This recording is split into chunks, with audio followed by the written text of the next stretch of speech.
Welcome back to Peril Pending, where today we're looking at the strings attached to Farage's 5 million gift.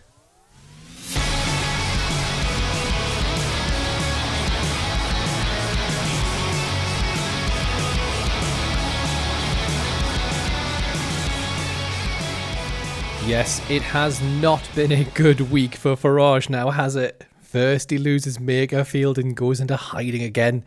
And then it turns out, and I mean, who could have guessed it? It turns out that £5 million gift or donation or whatever it was he got from Christopher Harborne may actually have some strings attached. We're going to be looking at today at an article from The Guardian by Tom Burgess and Rowena Mason titled Farage Trying to Block Bitcoin Plans That Could Be Costly for Billionaire Donor. Let's get into it. Nigel Farage has been trying to block a Bank of England cryptocurrency plan that could be costly for the billionaire bankrolling his party. No, surely not. Surely not. He said that £5 million was unconditional. There was no strings attached. And Farage loves cryptocurrency. There'd be surely there's no reason why he wants to block a Bitcoin. The Reform UK leader has said Christopher Harborne wants nothing in exchange for the millions he had donated to the party and the undeclared £5 million personal gift to Farage that The Guardian revealed in April. But Farage used a private meeting at the bank to urge the governor to drop plans for a state-run alternative to the digital currency that has made his Thai-based benefactor one of the richest people in the world. Now, hang on a second. That can't be correct. Nigel Farage has apparently always been interested in cryptocurrency. It just so happened to coincide by being bankrolled by one of the richest ones. So why on earth would he want to stop a Bitcoin? Farage's opposition to the proposal for a Bitcoin is so strong that after the meeting last September, he told an audience of crypto enthusiasts he would be, quotes, prepared to go to prison, end quotes, in order to stop it. If Harborne's share of the profits in Tether, the cryptocurrency, is equal to his 12% stake, that would give him about £1 billion a year.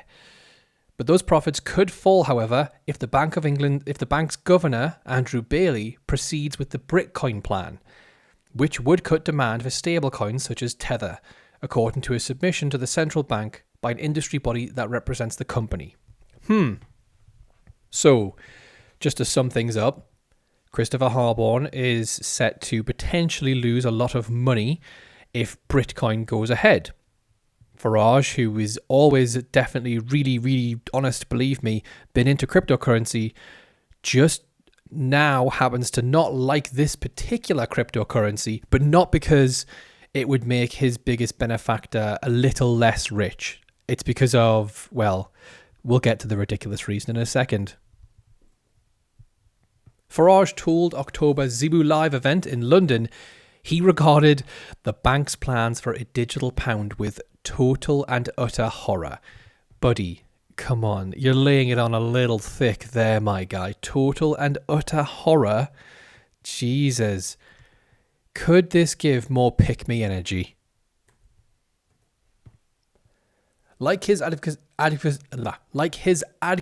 advocacy for crypto in general, Farage frames his position on central bank digital currencies as part of a campaign for freedom from an overpowerful state, rather than linking his opposition to the possible threat to companies such as Tether.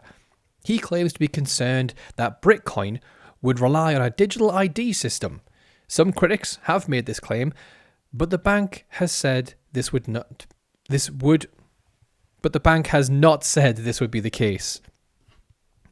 Right, so he's just made up a problem.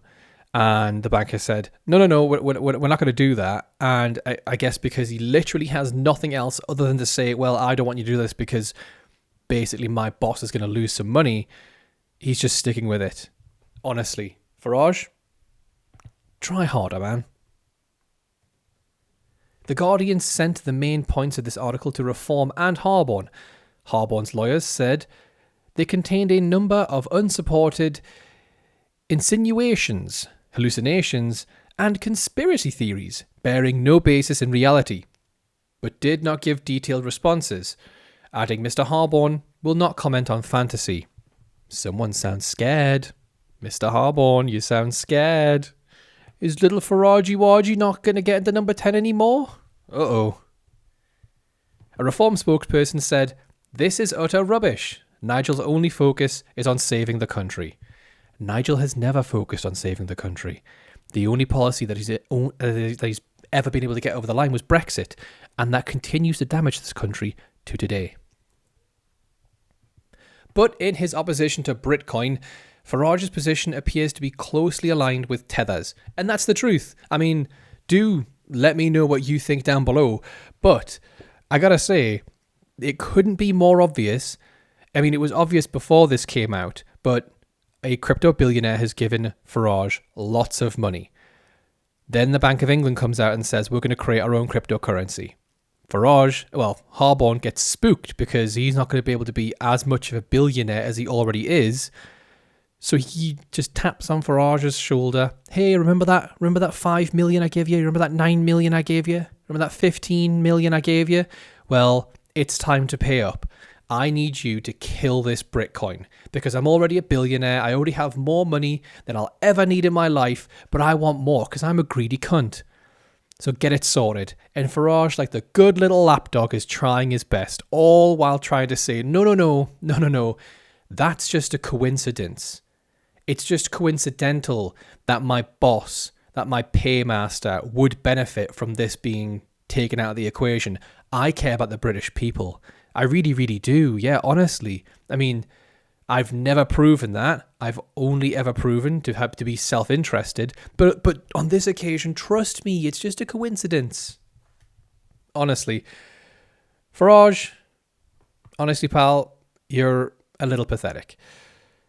But do let me know down below if you think this is just a coincidence, or if you think that Farage is truly looking into the deepest recesses of his heart and he just thinks that a cryptocurrency in England, now's just not the time.